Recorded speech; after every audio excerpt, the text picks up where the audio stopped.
Good afternoon, everyone. Thanks for having me. That was awesome. Thank you, Chef Matt.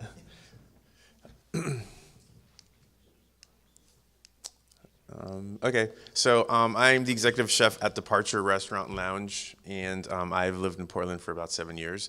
And I actually grew up in New York City and kind of urban area. So moving out here, I went through a bunch of life changes, and it's been overall an amazing experience.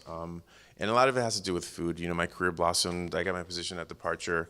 Um, And I think a lot of some of the early thoughts about our restaurant and our brands is that it was coming from out of town. It's kind of a big, very un-Portland kind of restaurant. I knew that working very closely with Peter and everyone who came together to create the restaurant, that we had a really great vision and we wanted to produce something really special and really amazing. We've been able to do that over the past few years, really connecting with the people who are making our food, who are growing our food, and really trying to connect with the food community in Portland as much as possible. And it's been something I've been very proud and honored to be a part of. We feed tons and tons of people. We feed hundreds of people. And, people ask me oftentimes what the biggest difference is between growing up in the city and living here in Oregon, and how that relates to food. And for me, I really do believe that when I lived in New York City, I had no concept of extremely where our food came from. I knew that on Saturdays during the summer that we would go to Union Square Market with a van and spend a few $100s and procure all these amazing ingredients. And, I saw awesome heirloom tomatoes and, purple scallions, which we didn't see throughout the whole year.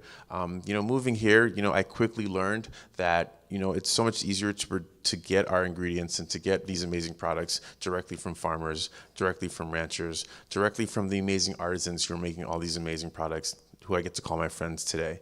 And it's been really inspiring to see. My first year here, I literally would go to the farmers market every Saturday and just hang out, just because it was so different. I felt I was experiencing something extremely different, because I didn't grow up in a situation like this. I didn't grow up in an environment like this. And even though I've worked with food for about 17 years, it is so different. And that is what makes Oregon so unique. So. We do tons of events at the restaurant. My perspective is really from a restaurant perspective, and in terms of what we do from day to day at the restaurant to connect with the community and to keep it local. It's just a young, amazing town with people with tons of energy, and we've tried to use our power and the fact that we do feed so many people to try to highlight as much of these amazing ingredients as possible. And that could be something as simple as, our annual vegan dinners, where we specifically highlight a farm, and for the months of promotion leading up to that amazing dinner, we're talking about that farm, getting people to learn about that farm, and kind of trying to highlight, amazing ingredients from that specific location in different ways. We create modern Asian cuisine, so we're really trying to kind of come up with unique, interesting interpretations of cuisine, so people have kind of a new experience.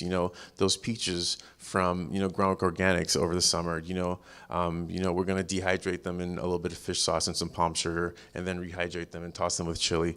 So that's probably not a common way that the farmer kind of serves his peach. And it's fun, it's different, and it's kind of a great synergy of me kind of wanting to push the future and push creativity, and working with something extremely flavorful and extremely local and extremely seasonal. So our special events are kind of that way. What else do we have up here? Based with meat, we work especially diets all the time. We feed tons of people at the restaurant, so we do have to kind of respect a lot of different people and their diets. So we've done amazing paleo dinners as well, and we definitely have some amazing meats grown. So I've come to, grass-fed beef is something that's very important to us, and we've done amazing paleo dinners with, some of the beef that Chef Matt spoke to with Eat Oregon First, as well as Carmen Ranch Foods as well. Seafood, we live in an amazing seafood town. We're really great partners with Flying Fish PDX. Just last month we did a 12-course sustainable seafood dinner where we highlighted 14 types of local sustainable seafood. So, again, being able to tell that story, to use our clientele to kind of bridge the gap between serving something delicious, serving something unique, and supporting the community as much as possible. So, all of our events kind of have a sense of purpose. We have about 50 things in our menu. We try to bridge the gap again between our awesome, authentic Asian concept and some ingredients that speak to our community as well. The power of food. We often think about how the future of food will affect us, and one thing that's really important to us is being able to use food and events. We as chefs want to create these amazing experiences, and it's all about, oh, how pretty can you make this plate? Who's more creative? But at the same time, food is a very powerful thing in the sense that we can use food to help each other and to feed each other. And we've been able to be a part of these amazing food festivals throughout the years. And one aspect is, they're a busy time of year, they're great for tourism, but at the same time, there are really great causes associated with these events. For the past 3 years, we've been very lucky to be part of Feast Portland and create some amazing creative dinners for that. Feast Portland has raised $150,000 over the past 3 years. For the past 3-4 years as well, we've had a really great relationship with Plate and Pitchfork. And Plate and Pitchfork, led by Erica Palmer, she pairs farms with chefs and makers, and they raise money for kind of food forward groups around town for supporting hunger. Combine Plate and Pitchfork and Feast, for us, we've done 6 events with them, over the past 3 years. But the bigger picture is us just being a part of those smaller 6 events. We've helped raise $350,000 towards hunger in Oregon. And that number actually translates to about 3.5 million meals that can be probably created with that amount of money. So, the bigger picture throughout all of this is kind of, being a part of something, starting somewhere small, having a bit of a cause, having a bit of gumption, wanting to get involved, and the small little steps that you do, it actually affects a much bigger picture. And for that, I'm grateful. The other side of it is to raise that $350,000. It actually took 20,000 people, 20,000 diners and guests to get that money. So it's not an easy accomplishment. 20,000 people, to get them to come to your restaurant, to get them to drive to a farm, to get them to buy tickets to an expensive food festival. That's a lot of money and that's a lot of people, but it works. So just being able to be a part. It's not easy, but it happens, and for that I'm grateful. We spoke earlier just about keeping things local. This is just us having, lots of fun with chocolate from Woodblock Chocolates. He's making chocolates from bean to bar here in Oregon. And these are actually chocolates for an event that we actually put on. It's called Chefs Week PDX, which is happening right now.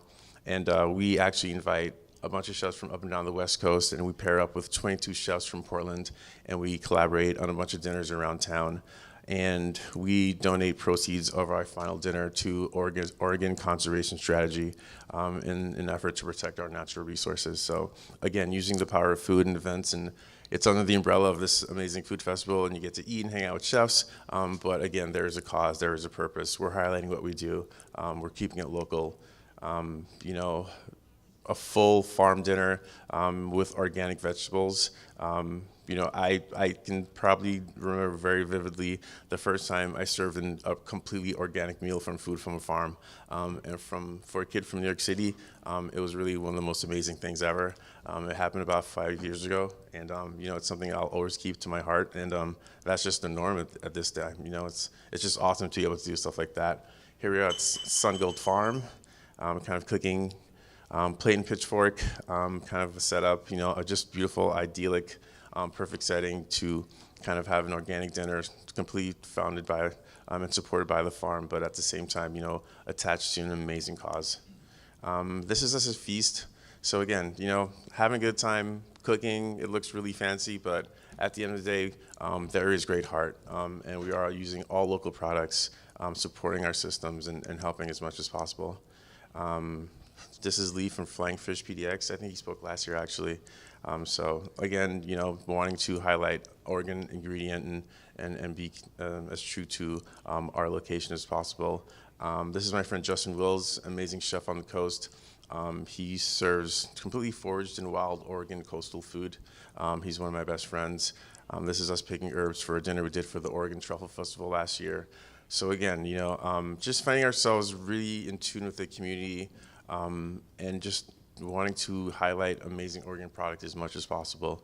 My world is very much around product and ingredients. The story of Jacobson Salt Company, America's finishing salt at this point, but this is a few years ago when he was harvesting, literally hand harvesting water from the coast to create his salts, and now he is probably one of the biggest producers of salt in the world, actually, and definitely in America. So, for me, it's a clear story of wanting to be a part of something. For me, it's a personal story of wanting to do something different, wanting to change, and I was able to find my story in Oregon. And, my career has been just so amazing with the opportunities I've been given.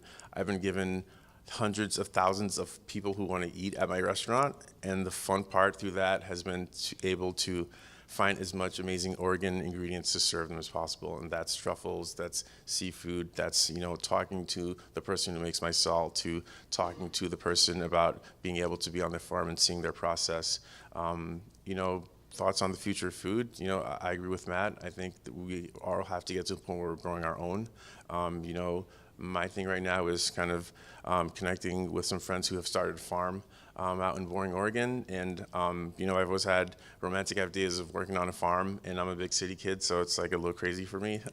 So I'm gonna do it from afar, but I'll be out in Boring this summer helping out. But, some of the ways I've been able to help with my connections already is kind of helping him with his new pigs and kind of connecting with a brewery and all their spent grain. And he's going to be getting a bunch of spent grain from a brewery to kind of support his pigs. So, for me, just being able to be a part of the process, to be able to bridge those gaps with some of the connections I've made with my industry, and to kind of help from far and to physically get out there and help, and to one day probably serve, some of the animals that he's growing right now. That's a complete circle for me. So thank you.